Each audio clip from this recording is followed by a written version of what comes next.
Que beleza, não, gente? Tá bom.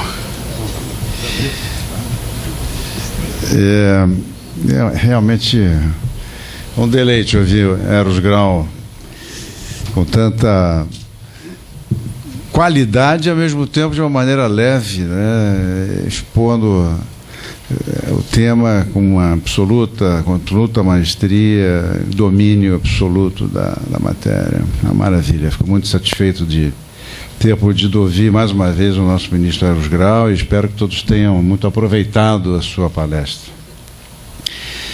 Antes de passar as perguntas, eu gostaria de avisar que no dia 10 desse mês nós teremos aqui no Instituto uma palestra do professor Freddy Didier, que é um livro-docente da USP, titular de Processo Civil da Universidade Federal da Bahia, que vai falar sobre, como membro da comissão de revisora do Código de Processo Civil na Câmara dos Deputados, ele irá fazer uma palestra nessa casa. Parabéns pela palestra. Foi uma alegria rever. E não foi à toa que me fiz prazer. Despede-se o nosso queridíssimo presidente Benedito Calheiros Bonfim. Do alto dos seus 94 para 95, né? 96. Já fez 96? Estou ameaçado. Está ameaçado. Não, fará. Fará com certeza esse e mais outros.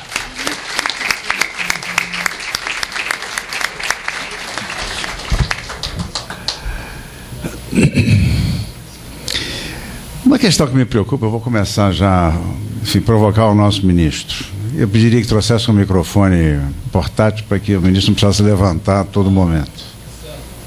Cadê o microfone portátil? Alexandre, por favor.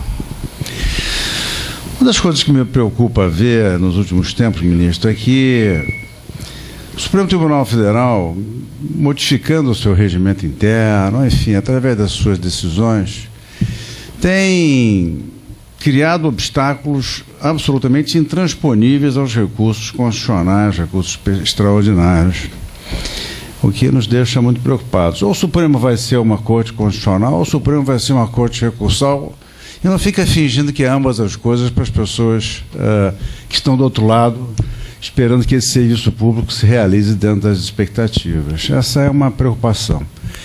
E acho que isso tem a ver com o processo legislativo e normativo, porque o Supremo Tribunal Federal está legislando com uma franqueza absoluta, né? De modo que queria ouvir Vossa Excelência a respeito desse tema. A pretexto de diminuir o volume de trabalho do Supremo Tribunal Federal, o ministro Peluso lançou uma ideia mais, a meu ver, louca ainda, mais inconcebível ainda, de fazer findar a prestação jurisdicional na segunda instância, né? Não sabendo bem se ele quer uma ação rescisória ou se ele quer um recurso extraordinário com um adjetivo qualquer que a gente não consegue descobrir qual seja, né, para o acesso ao Supremo Tribunal Federal, que também constitui, desde logo, uma proposta, né, de mudança normativa, e o Supremo está aplicando já, apesar de ainda não haver uma decisão de emenda constitucional que tramita no Congresso. Qual é a sua opinião, ministro? Bom, me permita antes fazer uma observação. Para me chamar de ministro, Excelência, por uma razão muito simples. Eu não represento mais. Aquele era um papel. Exatamente a história do Sartre, né? Como é que eu vou chamar? Eros. Professor? Eros. Só? É lógico. É assim que eu me sinto bem. Tá bom, então Eros. Lógico.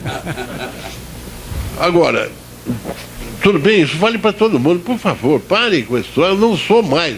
Foi um papel. É nesse sentido, hein, que eu acabei de explicitar. Agora, o que eu acho é o seguinte: realmente nós vivemos um momento de transformação. Eu não estou dizendo que os ministros do Supremo procedam dessa ou daquela maneira porque eles sejam bons ou maus. Não, eles são as circunstâncias que conduziram a isso. As circunstâncias que conduziram a isso. Primeiro, há uma lei nitidamente inconstitucional, esse negócio da repercussão geral, porque quem deve examinar não é um tribunal estadual. O que está escrito na Constituição é que o Supremo Tribunal Federal examinará. Tá? Depois há uma espécie de afã dos juízes, eu vou falar juízes em geral para não ficar falando de ministro, dos juízes, de tentar tirar processo do caminho, porque a sociedade fica cobrando e cobra por todas as vias, e deve cobrar mesmo, é por isso que nós temos liberdade de manifestação. E aí acaba se tomando decisões inteiramente absurdas. Agora eu não vou vir com a brincadeira do homônimo, mas em mais de um julgamento, ou pelo menos em dois, em debate, uma vez eu perdi a paciência e disse: ministro, atravesse a praça e vá se candidatar a deputado ou senador, porque o tribunal não pode legislar. Ele não pode alterar o texto. Me perdoem, mas a minha charla hoje aí, ela pode ser até expressiva para explicitar o que eu quero dizer. Juiz trata de norma, legislador trata de texto, poder constituinte de Constituição. Então, o que há é o seguinte: nós seguramente vivemos um momento de passagem de uma coisa para outra. Eu temo que essa reforma se faça meio assodadamente, porque a crise é muito grande, e o negócio da repercussão geral é terrível, no meu modo de ver, é terrível, e eu não consigo entender por que as pessoas ainda não se rebelaram. Agora, o problema é o seguinte: quem vai dizer se a lei é constitucional ou inconstitucional? É o Supremo. E o Supremo vai decidir contra si, vai dizer que é inconstitucional. Percebem que a coisa é realmente dramática? A coisa é realmente dramática. Nós vivemos, eu não sei se não tenho familiaridade com esse vocabulário, mas eu acho que talvez seja um rito de passagem. Pode-se dizer isso, né? As coisas mudam, tem que mudar. Está aberta a manifestação das pessoas. Doutor Pinot quer falar uma coisa? Não? Não?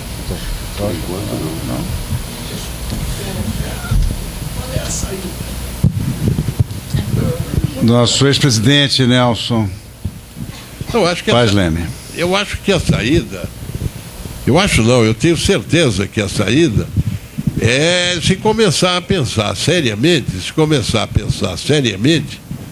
em uma grande reforma que tem que ser feita na própria Constituição.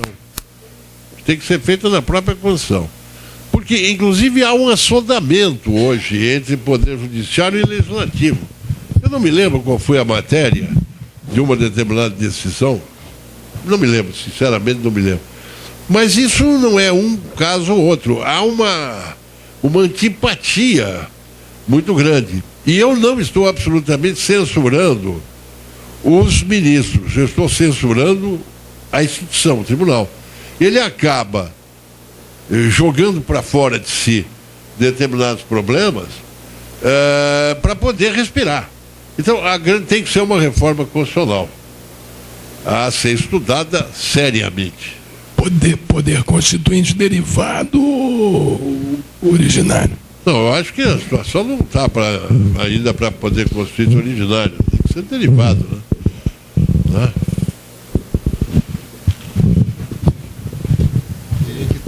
Presidente, ministro identifique-se, por favor. Marcelo Itagiba, advogado aqui no Rio de Janeiro, membro do Instituto. Tudo bem, ministro? Uma questão que me chama a atenção, porque o senhor acabou de falar agora algo que recentemente eu li pronunciado da boca de um ministro da Suprema Corte dos Estados Unidos, né? Que cabe a ele interpretar aquilo que diz a lei e não se sobrepor àquilo que a lei diz.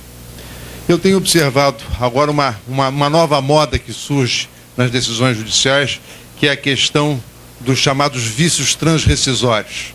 Então existem coisas julgadas absoluta, da qual não cabe sequer mais ação rescisória, e as ações se colocam agora para desconstituir essa coisa julgada absoluta, e tendo sido recepcionado em alguns tribunais essa tese. Como é que o senhor vê essa questão?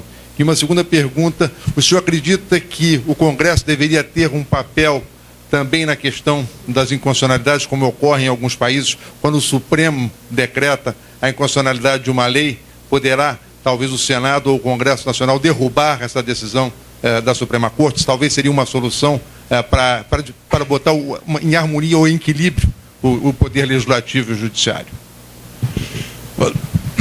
Vou começar.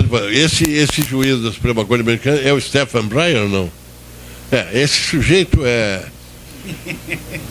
Não, é um sujeito brilhante. Eu tive uma das coisas que o fato do trabalho, de eu ter ficado 6 anos no Supremo, me deu grandes oportunidades, inclusive de participar de uma reunião que houve em Paris, em que eu fiquei encantado com esse sujeito, que é um homem conservador, inclusive, né? Um homem conservador, mas que está também nesse ponto extremamente correto. Eu seguramente vou tentar responder as suas duas questões de uma só feita. Exatamente a questão da declaração da inconstitucionalidade, se não me engano, é o artigo 52 da Constituição, foi discutido num determinado momento no tribunal, e aí eu hoje, às vezes, passo a mão na cabeça e me pergunto se tomei uma decisão correta naquela época. Não sei. Eu acho que não, sinceramente. Que o tribunal caminhou no sentido de afirmar que havia uma mutação constitucional ali. Lembra-se disso? Eu não sei se decidi corretamente. O fato é o seguinte: o legislativo, seja como for, mesmo que seja um mau legislativo, como aparentemente dizem que o nosso é, ele tem que ser prestigiado. Não é? Ele tem que ser prestigiado. Eu estou falando em termos de instituições. Como fazer isso é matéria para uma reforma constitucional. Mas o que não se pode também é sonegar à sociedade o direito de ir a uma terceira instância. E eu digo terceira instância mesmo, eu quero dizer terceira instância. Não é? A sua segunda questão envolve uma tecnicalidade aí, que também é uma tecnicalidade usada, está compreendendo? Para que... Exatamente.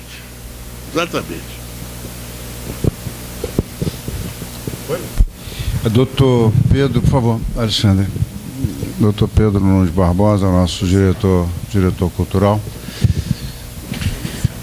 Doutor Eros. Vou seguir a ordem das inscrições. Doutor Pedro. No seu direito penal sobre a prestação jurisdicional, você menciona a importância da superação da subsunção e propõe como um dos métodos inteligentes para a hermenêutica jurídica a suprassunção. A suprassunção. Se de certa forma nós conseguimos ultrapassar momentos de fetichismo legalista, da bouche de la loi, da aplicação subsuntiva da lei, temos também um fenômeno um pouco mais recente, das questões das súmulas. Súmulas estas que muitas vezes, como zumbis, mortos-vivos, das mais de 700 súmulas, a maioria delas são muito pretéritas à Constituição vigente. A Constituição do Brasil, não a Constituição de 88, como você sempre menciona nos livros. E elas, esporadicamente, num uso do processo, nunca como instrumento, mas sempre como finalidade de resolver o maior número de feitos para figurar bem perante o CNJ, numa ótica claramente de uma análise de alocação eficiente das normas, uma lógica de mercado, de resolver sempre por atacado e nunca por varejo. Como vislumbrar o processo de suprassunção e não de subsunção, em momentos onde, inclusive, súmulas vinculantes já são para resolver tudo no a priori e nunca na justiça do caso em concreto? Não, eu não estou querendo cantar loa a minha distinção entre processo, texto e norma, mas ela serve para uma porção de coisas, para explicar uma porção de coisas. A súmula vinculante, o que é? Não é uma norma. A súmula vinculante é um texto. A súmula vinculante bem que o Aurélio está concordando comigo. A súmula vinculante é um texto. E a partir daí começa uma nova história. Começa uma história de interpretação. Você me perguntar, mas o que distingue de um texto de lei? Nada, a não ser a circunstância que o texto de lei é editado pelo Poder Legislativo e as súmulas vinculantes são editadas pelo Poder Judiciário. Quando se falou na Constituição em súmula vinculante, eu andei participando de conferência, o Zé Afonso, Fábio Comparado. Depois de um determinado momento da minha vida, eu perguntei para mim mesmo, será que eu escrevi alguma coisa sobre isso? Depois descobri que, felizmente, eu não tinha escrito nada, porque eu estava inteiramente errado. Hoje eu sou até capaz de admitir que, se você considerar que a súmula vinculante é um texto normativo que vai ser interpretado, ele terá a virtude, de certa forma, de prevenir conflitos. Mas ele não pode ser tomado também como uma grande solução, como algo que está acima das leis e da Constituição. Mas falou em 700 súmulas, não. Quantas súmulas aprovadas, vinculantes, tem hoje o Supremo? Não estou falando das súmulas vinculantes. Agora, fazer súmulas, de certa forma, isso não, eu acho que não é tão mal. Porque, afinal de contas, a súmula vinculante surgiu desse exercício, pelo grande ministro Vitor Nunes Leal. Surgiu desse exercício. O que eu quero dizer com o negócio da subsunção, que a subsunção morreu, viva a subsunção, é que acaba o processo legislativo e começa outro. Portanto, essa coisa não é automática. O sentido da afirmação é esse. Doutor Carlos Frois.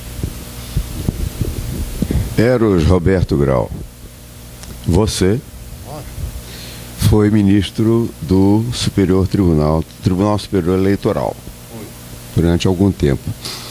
Qual é a sua opinião sobre esse recente julgamento desse tribunal no caso da prestação de contas? Não lhe parece que a decisão da maioria esqueceu aquela lição de Ferrara de que a interpretação literal da lei é uma das interpretações possíveis, mas não a melhor, sendo a melhor a interpretação teleológica?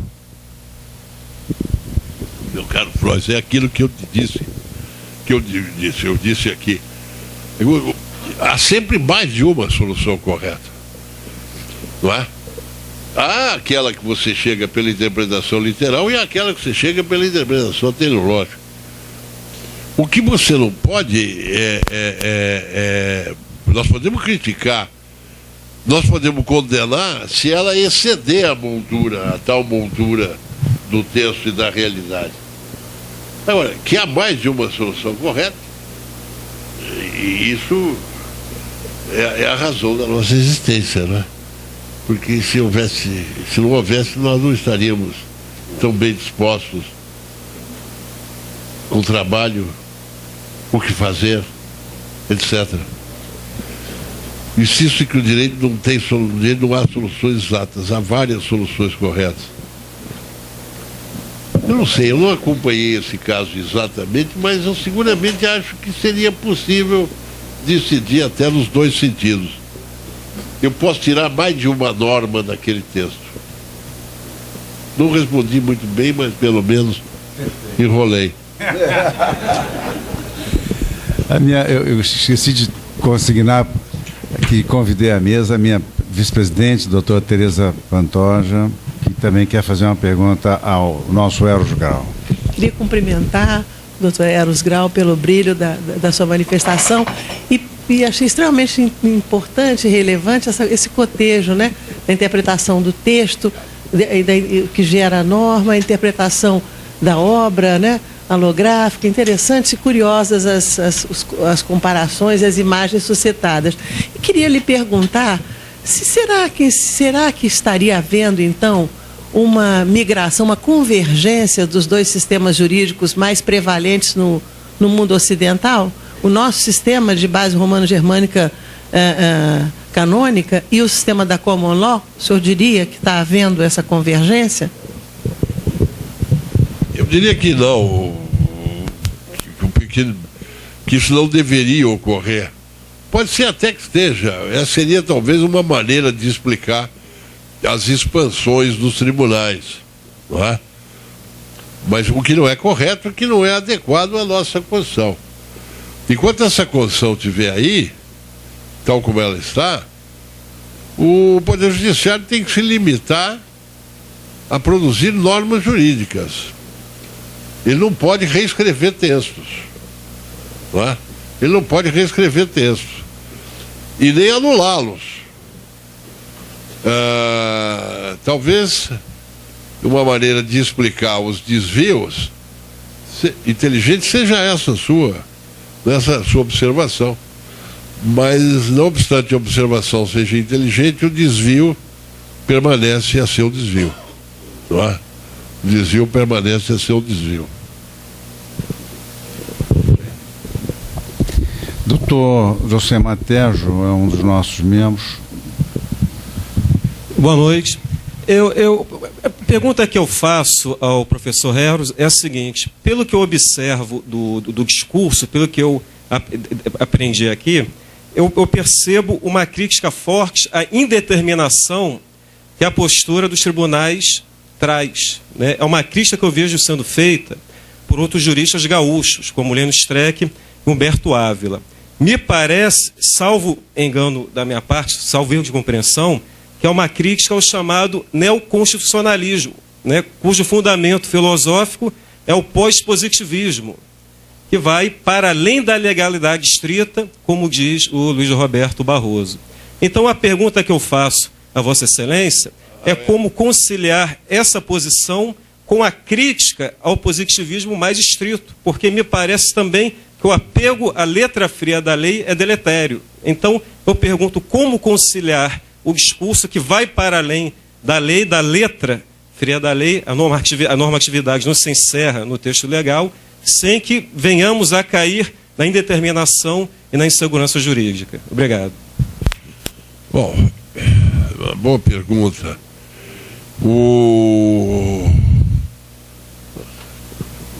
Tenho 72 anos, posso falar, né? Pode falar. O Luiz Roberto Barroso e Humberto Ávila, não apenas eu entendo e considero os dois brilhantes, mas o outro rapaz, o Streck, eu não consigo entender nada do que ele escreve. É muito complicado para minha inteligência, não é? É muito complicado. Eu realmente não consigo, já desisti de... Não posso perder tempo. Agora, os outros são brilhantes, tanto o Humberto Ávila quanto o Barroso, o Luiz Roberto Barroso. É muito difícil responder a sua pergunta, porque eu tenho posição em relação à sua pergunta. Então, eu acho um negócio terrivelmente perigoso esse negócio de neoconstitucionalismo, pós-positivismo, porque eu vou tornar a insistir, me perdoe. A legalidade é o último instrumento de defesa dos oprimidos, das classes subalternas e do mercado. E isso vai acabar, respondendo de novo a sua pergunta, na hora que o mercado fizer assim, clique, chega. Porque até aqui, o que nós temos são decisões que não afetam a fluência das relações mercantis. E quando eu falo em relações mercantis, não é relação mercantil naquele sentido do código comercial, não, é das relações de mercado. Quando isso começar a acontecer, nós vamos ter que retomar a velha segurança e certeza jurídica. Acho que é extremamente perigoso esse negócio de neoconstitucionalismo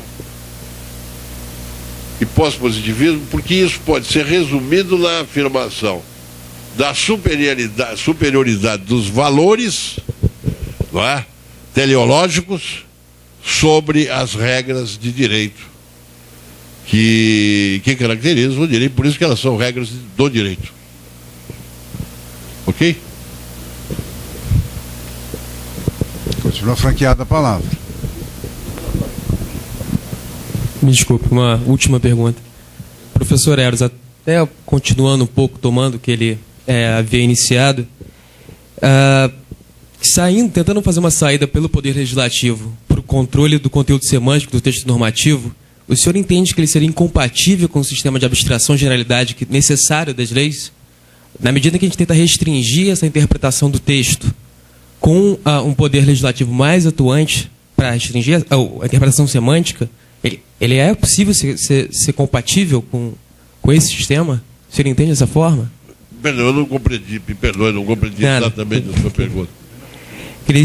A minha pergunta é se o senhor entende como incompatível o sistema de abstração e generalidade necessárias às leis com essa possível saída de resgate do Poder Legislativo para controlar o conteúdo semântico do texto.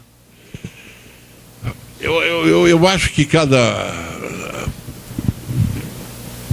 assim como não se justifica a ampliação das funções no judiciário, também não se justifica a ampliação das funções do legislativo. Me perdoe, mas em termos didáticos, eu continuo a raciocinar em cima do que eu expus. O processo legislativo acaba no momento da sanção da lei. E aí começa um outro processo, que é o processo normativo. Eu não posso de modo nenhum misturar essas coisas. E eu tenho que aplicar esse modelo, digamos assim, com a maior correção possível. Eu não me lembro exatamente o que foi, mas houve um problema desses tormentosos que foi discutido aqui em março, abril, e que foi apreciado pelo Conselho Constitucional francês em janeiro passado. Eu não me lembro o que era. Mas faz de conta que era a questão do aborto. Vamos imaginar, não importa. O que eu quero é simplesmente marcar. O que fez o Conselho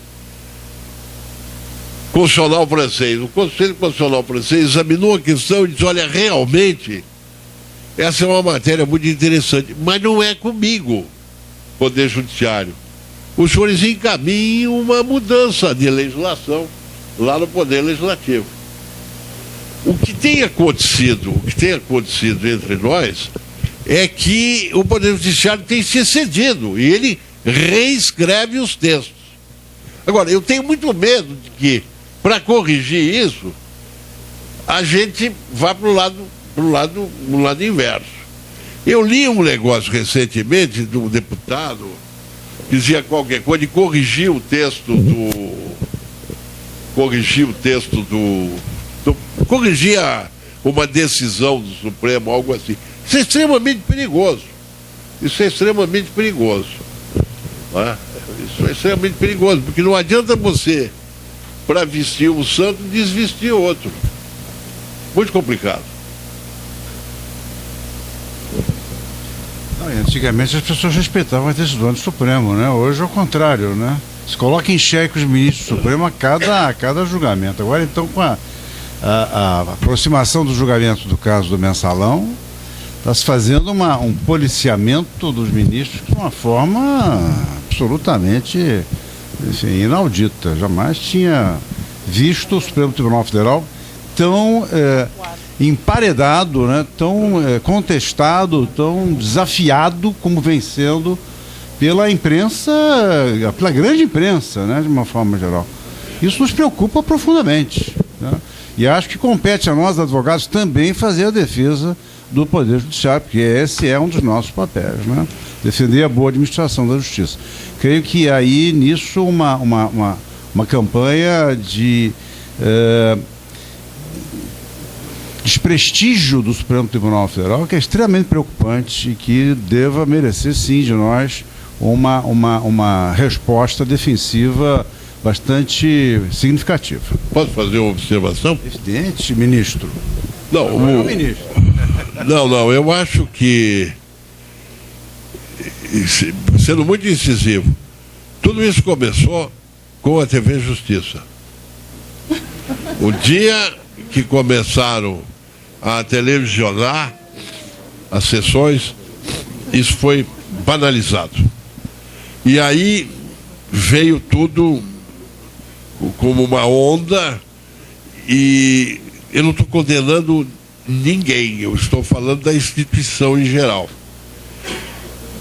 Eu me formei em Direito em 1963. Antes disso, eu trabalhei num escritório de advocacia, que a gente chamava, eu era Fórum Boy, e ia para o tribunal. E uma coisa engraçada, outro dia encontrei um colega daquela época, que também fazia a mesma coisa que eu, e eu dizia, que loucura, porque eu me lembro de correr os cartórios e trazer informação, em média, entre 36 e 42 processos. Era isso. E ali em São Paulo, o fórum já era na Praça João Mendes, mas embaixo tem o Tribunal de Justiça.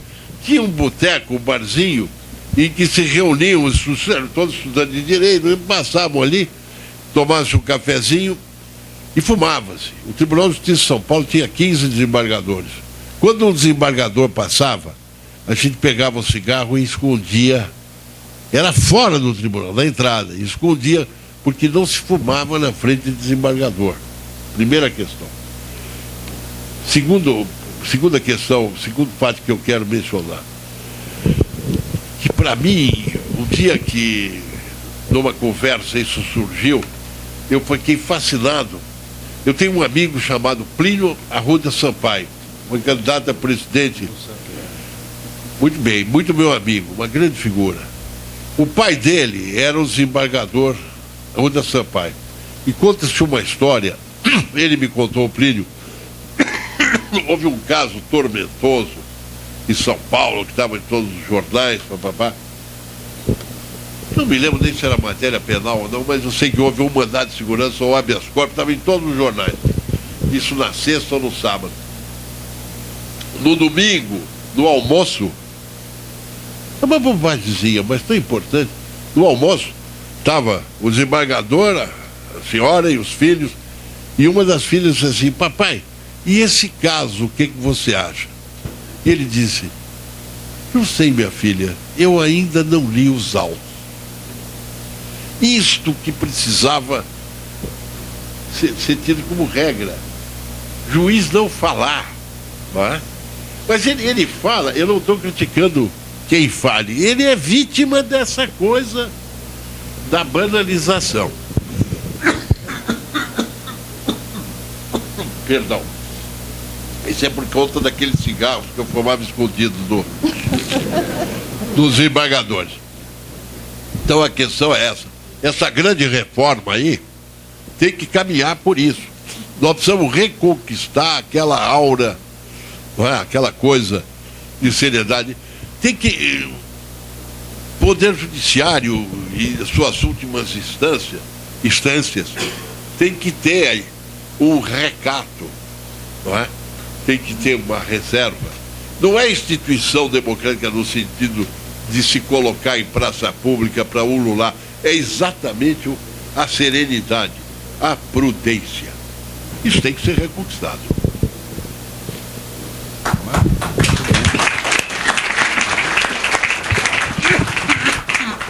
Doutora Vitória Sulocchi. Professor, gostaria de ouvi-lo um pouco falar sobre o que hoje se convencionou sobre a etiqueta de Law and Economics, que é a interpretação econômica do direito nos Estados Unidos, e cada vez mais aqui no Brasil, se um pouco indo na direção do que a Tereza, nossa sócia Tereza, falou, essa tendência de trazer para o Brasil essa interpretação econômica do direito e que traz consequências dramáticas para o próprio judiciário, por exemplo, o Tribunal de Justiça do Rio de Janeiro, que tem instaurado uma produtividade para os juízes, varas que têm que alcançar ISO 9002, como se fossem robôs que tivessem que decidir toque de caixa, e trazendo também para a seara do penal propostas como aqui o anteprojeto de Código Penal tem, como da barganha, como se a liberdade e o direito de ser julgado por um juiz pudesse ser afastado para que se barganhasse numa total desvirtuamento do que é a liberdade do sujeito, que nós temos como direito e que nos Estados Unidos é passível até mesmo de negócio. Se o professor pudesse um pouquinho se manifestar sobre essa tendência que vem se ampliando pelo mundo, sobre o mundo jurídico. Bom, isso é bem menor do que já foi. É um negócio do Cade, não é? Cade, C-A-D-E, lá de Brasília. Cade. Não é? Mas já foi bem maior do que é. Eu naquela época,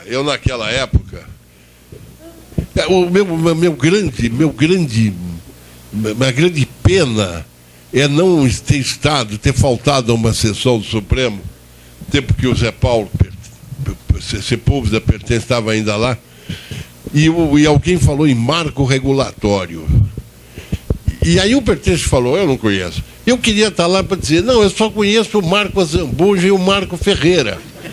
Porque é um verdadeiro abuso esse negócio de marco regulatório. E tudo isso é herança desse negócio da análise econômica. Eu prefiro a análise histórica, a análise arquitetônica.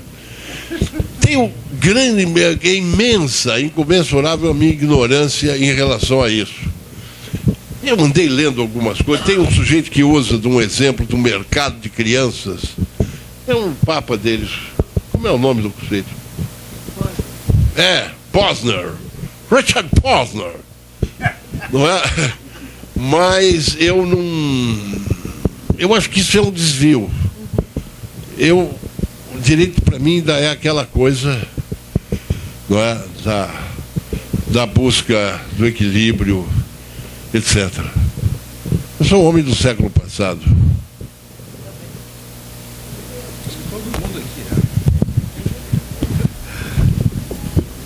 A doutora Dora Martins de Carvalho, nossa ilustre diretora. Muito obrigada. Doutor Eros Graus, é um prazer ouvi-lo. Foi um prazer muito grande ouvi-lo.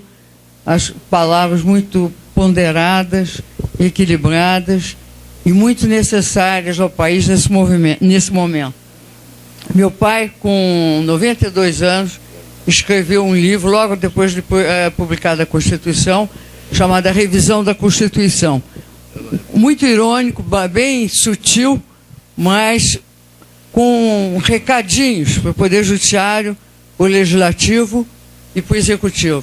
E bons recados na Previdência, na segurança em geral, enfim, da divisão dos poderes, na exata divisão dos poderes, porque ele, como o senhor, era um homem do século passado. Aliás, até do anterior, porque ele nasceu em 1899. De maneira que, eu me lembro que nós tivemos aqui, alguns anos atrás, um ministro da Corte Suprema Americana chamado William Douglas. E ele fez ponderações muito parecidas com o que o Dr. Eros Graus nos transmitiu agora, exatamente sobre a importância da lei, da divisão dos poderes, da adequada divisão dos poderes e da seriedade.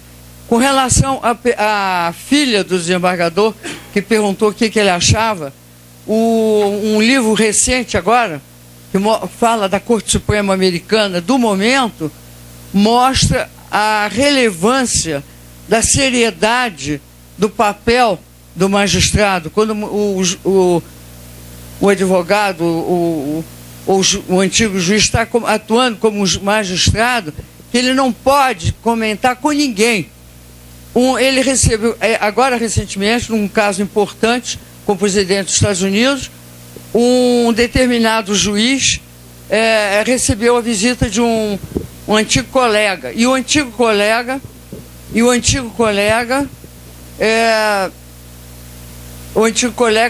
perguntou, tocou num determinado assunto.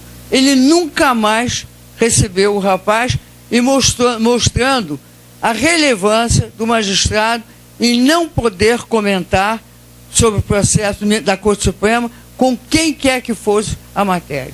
Eu acho também, como o doutor Eros Grau, nós estamos precisando de mais seriedade e mais caráter no país. Obrigado.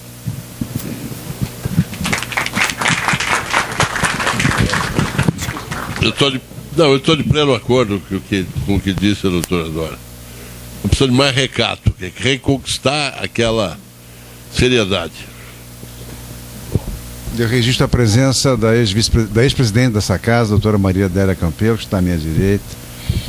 A troca foi tão boa, né? Porque estava aqui o presidente Bonfim, agora está uma nossa única mulher ex-presidente da casa. Continua aberta a palavra, o doutor Sérgio Bermude está ali, eu queria provocá-lo. Acabei de chamar umas falas, doutor Sérgio Bermude. Responda a sua provocação sem saber muito o que dizer. Fala qualquer coisa, você só fala coisa boa. É aquele que é preparado com 15 dias de antecedência. Eu não preparei nem com 15 minutos, nem com 15 segundos para qualquer intervenção.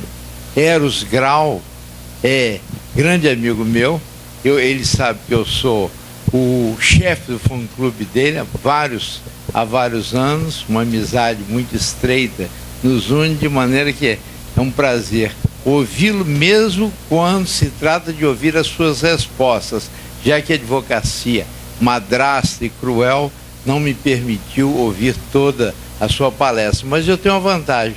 De noite, na minha casa, que tenho a honra de hospedá-lo, e posso dizer: Eros, me conte o que você falou lá ao pessoal. Muito bem. Eu gostaria de fazer, já que provocado, uma observação. Fala-se aqui na sociedade protegendo o Supremo Tribunal Federal. Eu acho o contrário. O Supremo Tribunal Federal é que tem que se proteger da sociedade, tem que se proteger da opinião pública. Ele tem que se mirar no seu paradigma, que é a Corte Suprema dos Estados Unidos, que paira sobranceira diante da opinião pública. A Corte Suprema faz o que uma Corte Suprema tem que fazer. Ela decide. Não importam os editoriais do New York Times, não importam as iniciativas, como eu vi quando morava nos Estados Unidos. Eu não sou do século passado, aliás, sou do século passado, porque eu sou de 46, não é? Mas em 63, 64 eu morei nos Estados Unidos e assisti a um movimento para... Hoje os meninos na faculdade usam um verbo para empichar, ao invés de impedir, para empichar Earl Warren, né?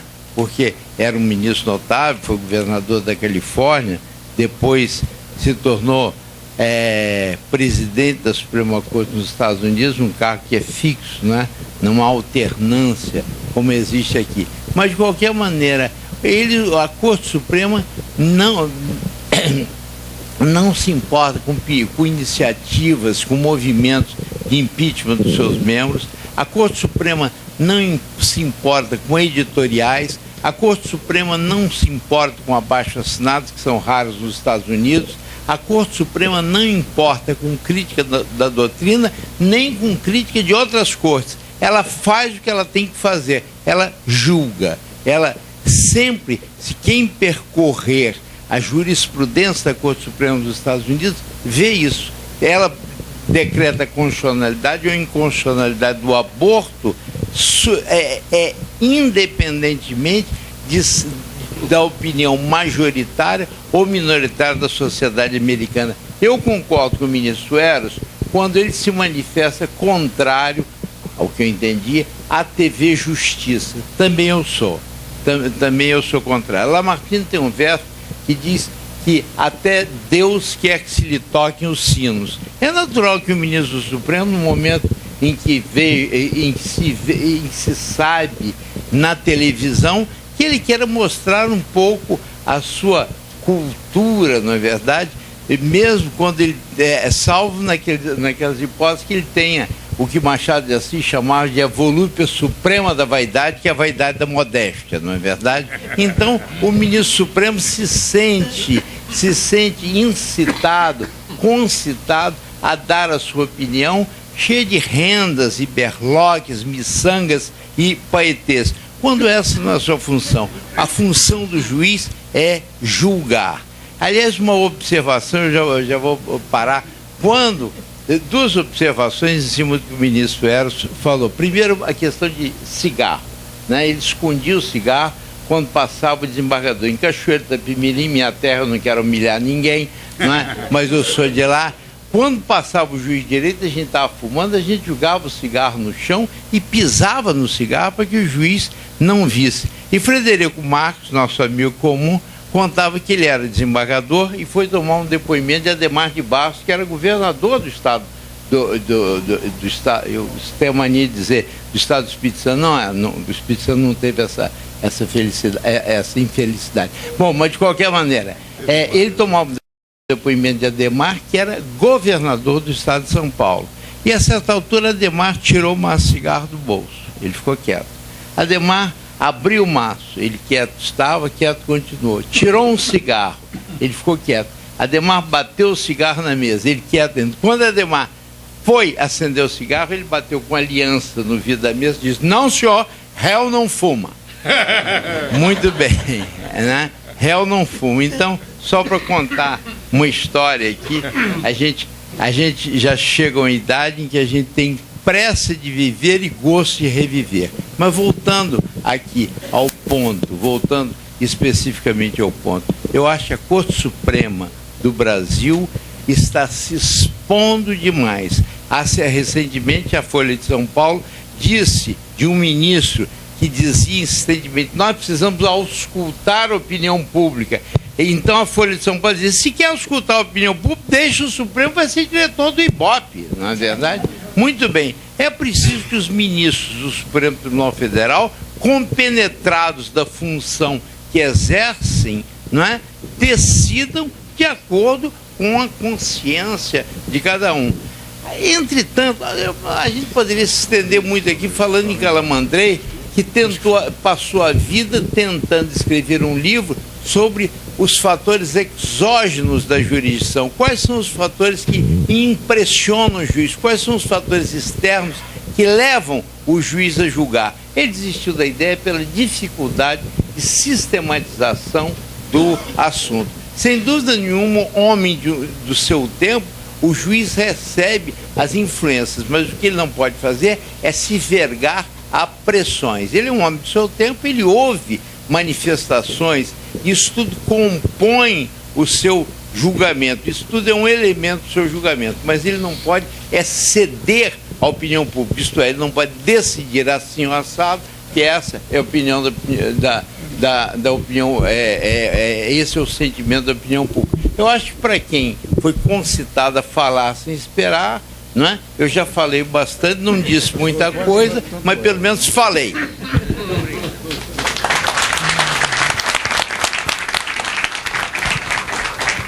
Você então precisa vir aqui para completar essa palestra, não é? Obrigado, Sérgio. Quem mais? Boa noite, Eros Grau. A minha pergunta seria, qual seria o seu entendimento, como o senhor vê, a gente tem tramitando hoje uma DPF 248, em que se questiona o prazo prescricional de um tributo. E nessa ação há uma alegação de que o STJ antes tinha um entendimento de que o prazo prescricional passava a correr a contar de uma decisão do STF que a declarasse inconstitucional. E a minha pergunta é a seguinte: eles pedem que seja, no caso, aplicada ou dada uma interpretação conforme o artigo 168 do CTN, para que se diga qual seria o termo aquó, porque a alegação, a meu ver, até relevante, é no sentido de que considerar que seria, do caso do prazo do recolhimento, enfim, qualquer outro termo aquó que antecedesse uma declaração de constitucionalidade, imporia, né, aos contribuintes uma litigiosidade, ou seja, você estaria incitando ao contencioso. Enfim, gostaria de entender como o senhor vê e se seria, de fato, no caso, a declaração de inconstitucionalidade pelo STF, o termo aquó para um prazo prescricional na linha do que nós debatemos aqui hoje, do que foi dito. Obrigada. Deixa eu lhe dizer uma coisa. Eu vou responder lembrando o que o pai do Plínio Arruda Sampaio disse. Você me pega de surpresa, eu não li os autos. Eu teria que examinar. Porque esse é o grande desafio do direito. Se ele fosse uma ciência, a gente já poderia ser sim ou não, mas quantas nuances para lá, quantas nuances para cá. Eu, sinceramente, como não é uma matéria que... Eu não me lembro do 168 do CTN, não estou absolutamente me recusando a responder, que realmente eu não é que eu não sei como responder, é que eu precisaria ler os autos. Percebe? O presidente Fernando Fragoso foi ali e volta já. Enquanto isso, eu indago do plenário se alguém mais deseja fazer perguntas ao ministro Eros Grau. Ariberto? Ariberto? Doutor Ariberto Miranda Jordão Filho. Doutor Eros Grau, prazer imenso em revê-lo nessa casa, depois de tanto tempo. A pergunta que se prende é o seguinte: o nosso Supremo Tribunal Federal, ele tem que decidir se ele decide pelo direito romano ou se ele decide pelo Common Law. Ele tem que decidir se ele é Supremo Tribunal Federal ou se ele a Suprema Corte Americana. Ele tem que decidir se os componentes são ministros ou são juízes da Suprema Corte.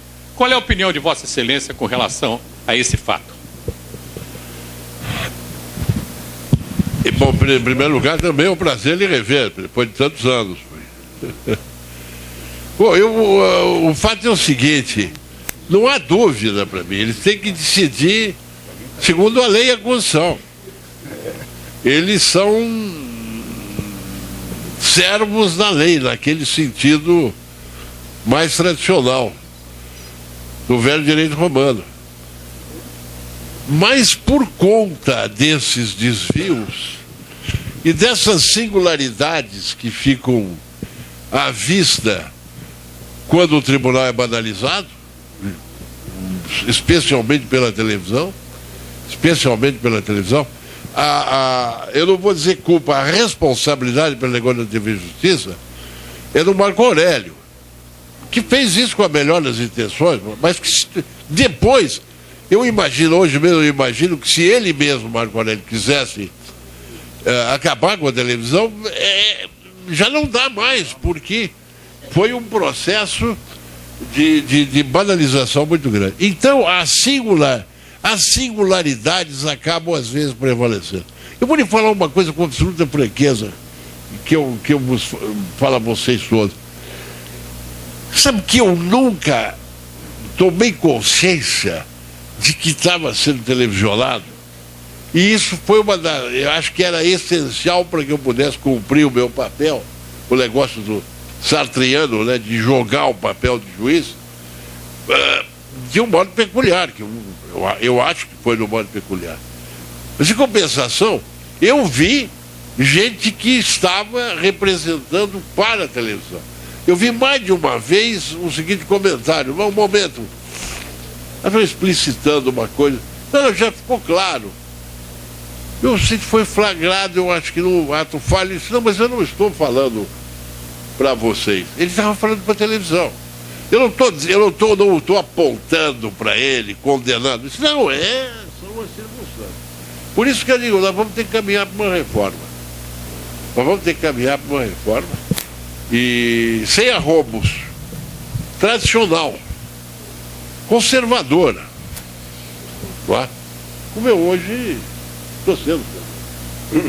Mas com grande tranquilidade, porque eu estou jogando... Sem culpa. Exatamente. Doutor Argolo, microfone.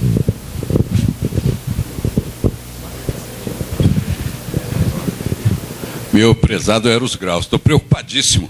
Sérgio Bermudes, não pergunte a ele o que ele disse aqui, não. Que a conclusão foi terrível. Ele disse: Deus nos proteja É melhor jantar e ter um papo mais ameno hoje. Eros, eu já tive alguma experiência lá por cima também, tu sabes disso. Não vejo nenhum visionário ali. São mais do que conservadores. São reacionários. Haja vista a manifestação de Fernando quando invocou a PEC de Peluso. Querem autoproduzir as regras para o Poder Judiciário. Também disseste aqui, em sua fala, sobre a certa fragilidade do Congresso Nacional, onde, convenhamos, campeia a ignorância. Estou preocupado porque sempre entendi, mas atualmente, que tanto o sistema quanto o modelo do Poder Judiciário brasileiro está errado. Se queremos justiça, não é essa que está aí. Não é essa que está nos tribunais, muito menos no Supremo Tribunal, com televisão ou sem televisão. Porque se Abrams vier aqui, ele vai tremer. Eu plageio também, faço uma alusão a Darcy, a Leonel Brizola.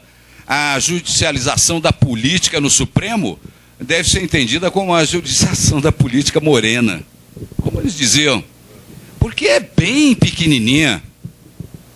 Eu diria muito ordinária, no sentido da sua fragilidade, da sua fraqueza. Qual é a solução, Eros? Eu quero ir embora, fumar o meu cigarro lá embaixo, sem precisar apagar ou esconder de ninguém.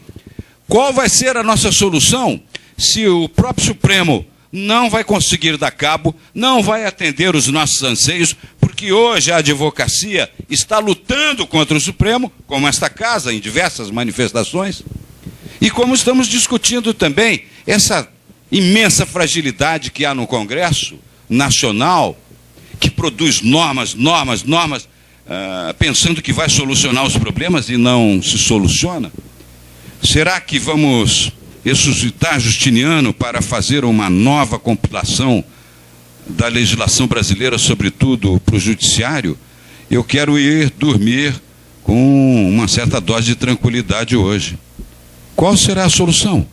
Vai começar aqui, no Instituto, com uma proposta de alguns dos consórcios para que nós outros possamos a fazer um estudo de como se deve encaminhar a tal reforma que é tão necessária?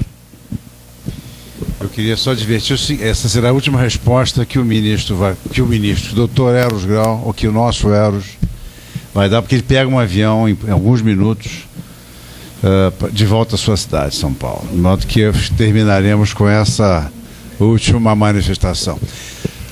Não, me perdoe, mas eu vou começar com uma observação. O Legislativo não está aí produzindo normas. Ele está aí produzindo textos.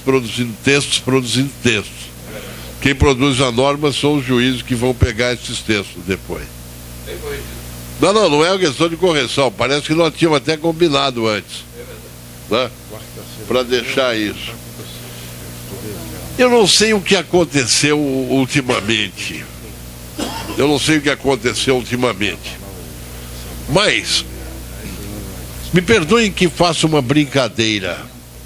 Me permitam que eu faça uma brincadeira agora.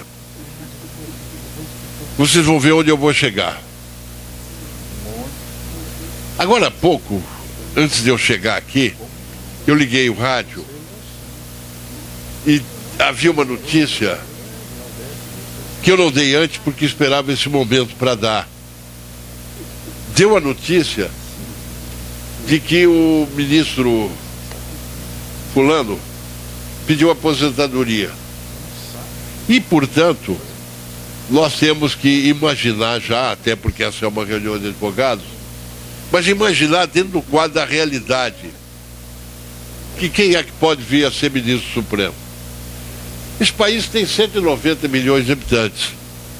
Então eu diria, Frois, me dá 100 nomes. Porque num universo de 190 milhões de habitantes, deve ser muito fácil dar 100 nomes de quem tenha. reputação ilibada e saber ilibado e não... É usar aquele negócio. E vocês não me darão, nem o Freud me dará, vocês não me darão 100, nem me darão 50. E nós vamos começar a reduzir. E eu diria, se eu tivesse que indicar alguém para o Supremo, que eu acho que seria a pessoa, não, hoje já não seria porque tem mais de 65 anos, mas seria um jurista que eu considero um jurista monumental, chamado José Inácio Botelho de Mesquita. Pouca gente sabe quem é o José Inácio aqui. Pouca gente. Grande jurista. Mas, ele que tem notório saber, mas só que ele tem notório saber dentro dos muros da faculdade, é um homem discreto, etc. Então a coisa é extremamente complicada, porque nós vamos começar a reduzir. E aí, eu digo para mim mesmo assim, se me perguntarem qual é o Supremo do qual eu fui parte, eu digo, é o Supremo de Hahnemann Guimarães, Pedro Lessa, Evandro, e por aí vai. Aí entra uma outra questão fundamental,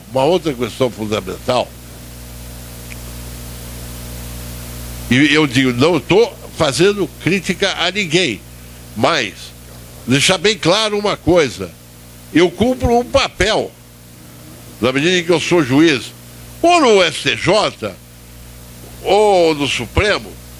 A questão de um mês atrás, estava numa roda, e um sujeito com quem eu não tenho grande não conheço, mas não conheço bem, disse assim, mas o senhor foi indicado para o Supremo pelo presidente Lula, E eu disse, não. Eu fui indicado para o Supremo pelo presidente da República. E existe uma grande diferença entre ter sido indicado para o Supremo pelo presidente Epitácio, pelo presidente fulano, pelo presidente Cicrano ou pelo presidente da República. É isso que tem, o negócio da politização do judiciário. Mas, santo Deus, o juiz tem que cumprir aquele papel, o tal negócio lá de jogar o papel de juiz de acordo com a Constituição. Lógico que isso se tornou mais difícil na medida em que houve essa banalização, etc. Mas é isso que tem que ser reafirmado, não é? É isso que tem que ser reafirmado.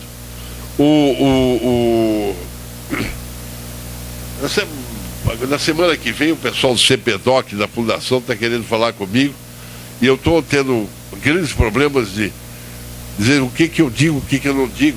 Essas coisas são muito complicadas. Aí me disseram, não, mas você diz para abrir só daqui a 40 anos. Eu falei, então eu vou contar tudo. Mas a grande verdade é essa. Eu, por exemplo, eu nunca comentei esse negócio com ninguém, mas vou comentar agora.